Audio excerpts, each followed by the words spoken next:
So as you can tell, we are in not the normal Absolute Din's kitchen. I'm currently on holiday in Montenegro.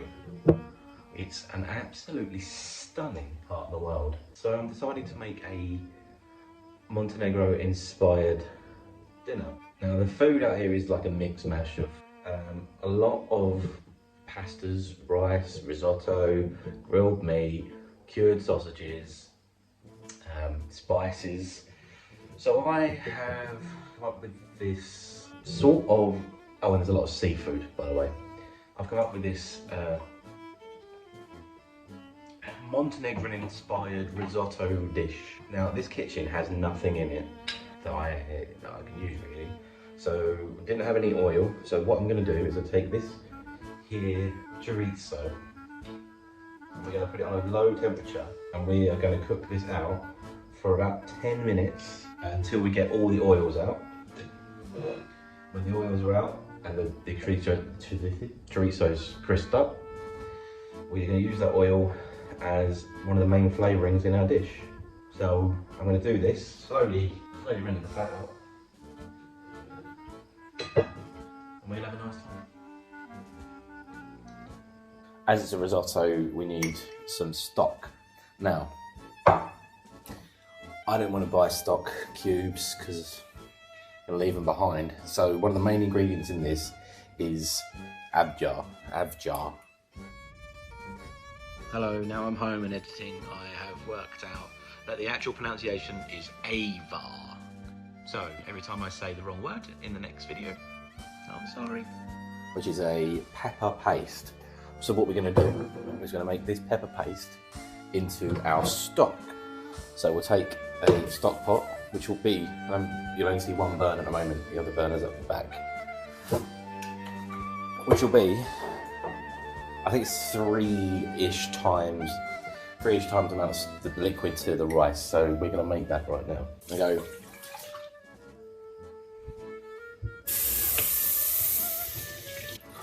I put 4 cups of water in, and we put about half a jar of this in. The other half we'll stir through later. So we're flavouring our liquid with the pepper paste.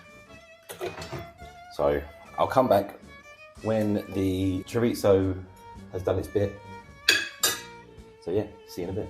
Okay, we've taken our chorizo to where we want it. We want to take the chorizo out and put it to one side for later.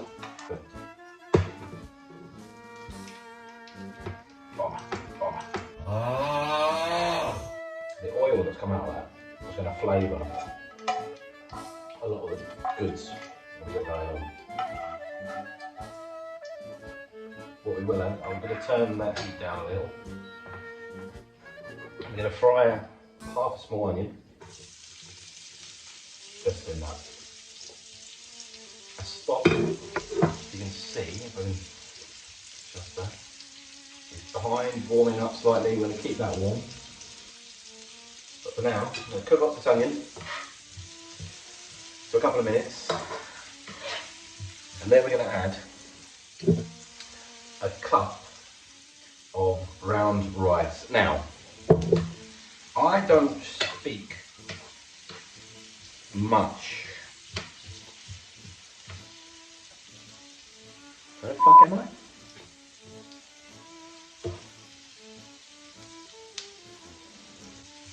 Literally forgot where I am. I don't speak much Montenegrin. So I don't know what the rice said. It might have said polar rice. It might have said Rice Krispies. But we move. Now we can see the onions have taken on that wonderful colour of our sausage. Now the food here is incredible. This is not traditional. I'll do a video at some point on how to make this. But when I'm back home, rice in.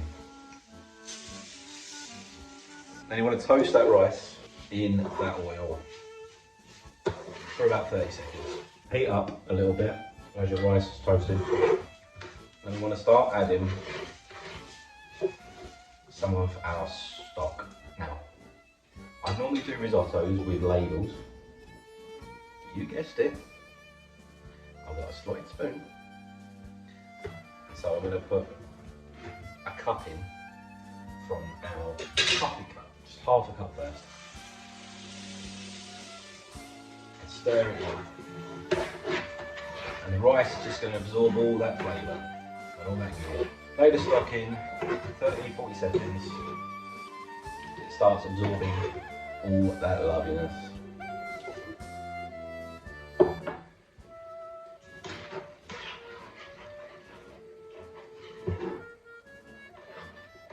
Once it dries out, keep adding stock. I'm going to keep adding stock. Keep stirring until the rice is cooked.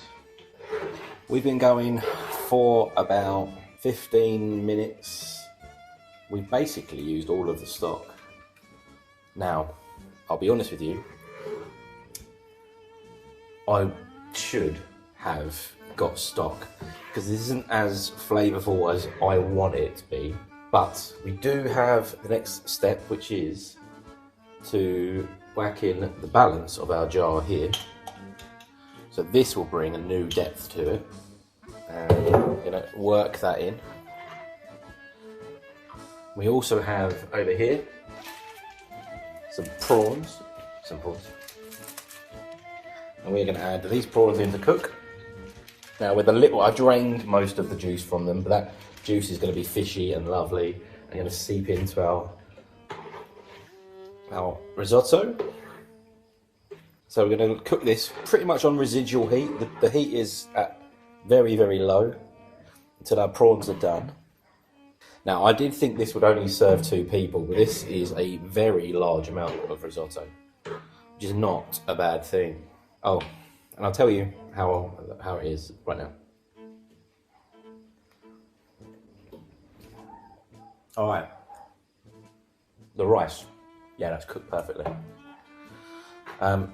That extra zip from the prawny water, I think that's a Damien Rice song. That extra zip gives you a great depth. 3-4 minutes until the prawns are cooked, and you have yourself probably the very first Moroccan, I keep saying that, Montenegrin mashup thing. So yeah, give me a couple of minutes. Forgive me, I've got this bar-coded lemon that I'm going to squeeze half on now, and then half on when we're eating.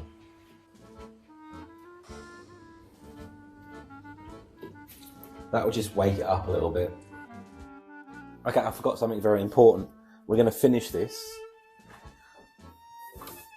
for some extra creaminess with some Hoisin. Only a little drop, because this is low-fat cheese. Now, this could make it horrific, but it can also just bring out that creaminess that we can't have because I don't know what's a Montenegrin for Parmesan. So I'm going to add this, add extra salt, and plate up. Take a few spoonfuls of our delightful risotto and crumble over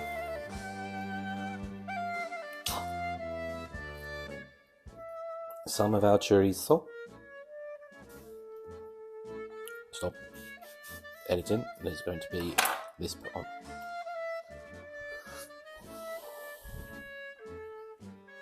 Cheers. So here we have the Morocco. Say it again, laughing.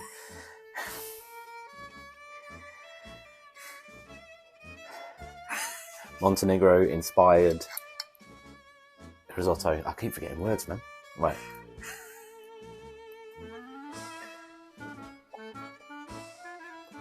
That's actually worked out really well. The bit of cheese at the end has given it like a creamier texture, obviously, but the saltiness from that cheese as well is banging. crispiness from the chorizo. A little squeeze of yellow lime.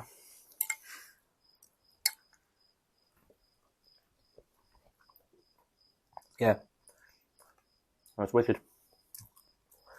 Never should have dieted myself.